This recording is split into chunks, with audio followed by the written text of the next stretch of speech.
Hey everyone, welcome back to another update on the Camp Nou construction. It's been a while since we checked in from this spot, but today we have some exciting progress to share. Just yesterday, a brand new truss was placed right in front of us. From up here, it looks stunning. Let's count them in this corner. 1, 2, 3, 4, 5, all joined together now. Another truss was installed on the side section as well.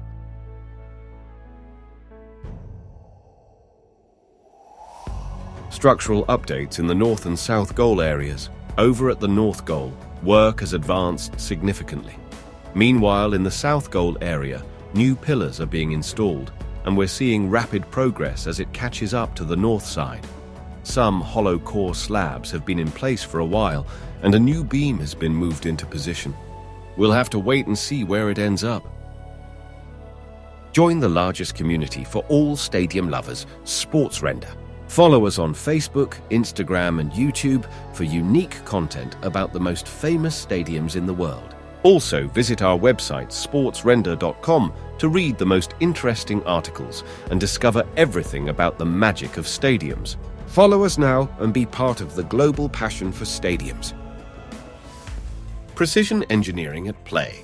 One of the most impressive moments was seeing the crane operator maneuver a massive truss through a tight space instead of taking it out to the street.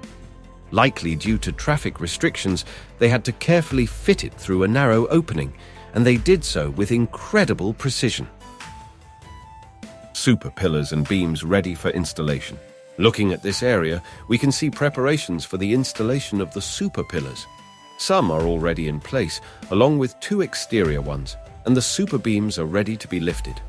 This will be a key milestone in the south goal structure's progress.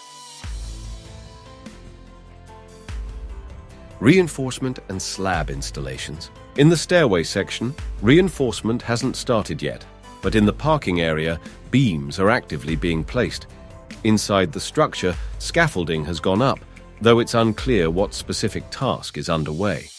The north goal's wing plates remain unchanged, but in another corner, installation has begun, reaching the VIP rings. Final section and seat installations. As we wrap up today's update, let's look at the final corner. More seating has arrived, with stacks of seat boxes ready to be installed. Temporary slab panels are being removed where they're no longer needed, but in the north corner, a few still need to be placed. And that's it for today. If you enjoyed the update, make sure to like and subscribe for more Camp Nou construction progress. Drop your thoughts in the comments. What do you think of the latest changes? See you in the next one.